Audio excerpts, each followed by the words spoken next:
Itangiriro igice cya 9. Imana isezeranira Nowa isezerano. Imana iha umugisha Nowa n'abana be, irababwira iti: mwororoke, mugwire, mwuzure isi.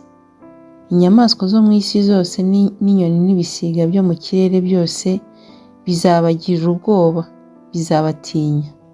Murabihawe, byo n'ibyuzuye ku butaka byose n'amafi yo mu nyanja yose.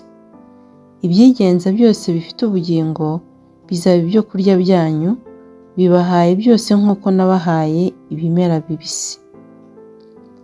Ariko ntimukaryane inyama n'ubugingo bwayo, nibwo maraso yayo. Kandi amaraso yanyu, amaraso y'ubugingo bwanyu, sinzabura kuyahorera.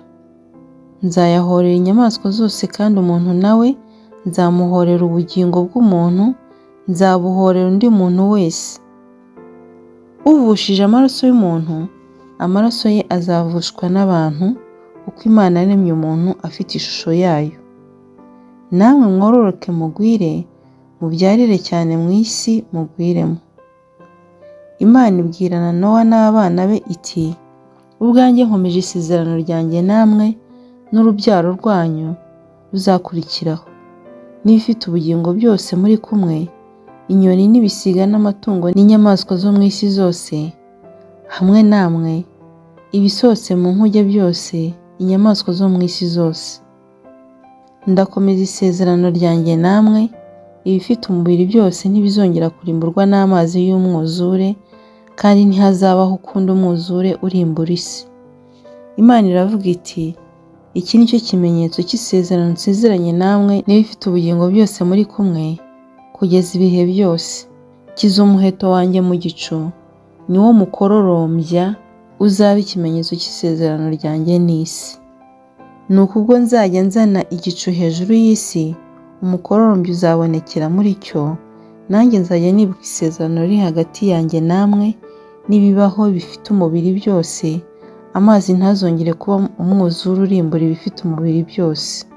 Umukororombya uzaba mu gicu, nanjye nzajya nkureba kugira ngo nibuke isezerano rihoraho ry'Imana n'ibibaho bifite umubiri byose biri mu isi. Imana ibwira Nowa iti: iki ni cyo kimenyetso cy'isezerano nakomeje riri hagati yanjye n'ibifite umubiri byose biri mu isi. Bene Nowa basohotse mu nkuge ni Shemu na Hamu na Yafeti. Hamu ni se wa Kanani. Abo uko ari 3 nibo Nowa yabyaye, ari bo bakomotsweho n'abakwiriye mu isi yose. Nowa atangira guhinga ubutaka, ateramo uruzabibu, anywa vino yarwo arasinda, yambarira ubusa mu ihema rye. Hamu se wa Kanani abona se yambaye ubusa, abibwira bene se bari hanze. Shemu na Yafeti benda umwambaro, bawushyira ku bitugu byabo bombi, bagenza imigongo batwikira ubwambure bwa se, kandi kuko bari bamuteye imigongo, ntibarura ubwambure bwe. Nowa arasinduka, amenya ibyo umuhererezi we yamugiriye. Aravuga ati: Kanani avumwe, azabe umugaragu w'abagaragu kuri bene se, kandi ati Uwiteka ahimbazwe, niwe Mana ya Shemu na Kanani, abe umugaragu we.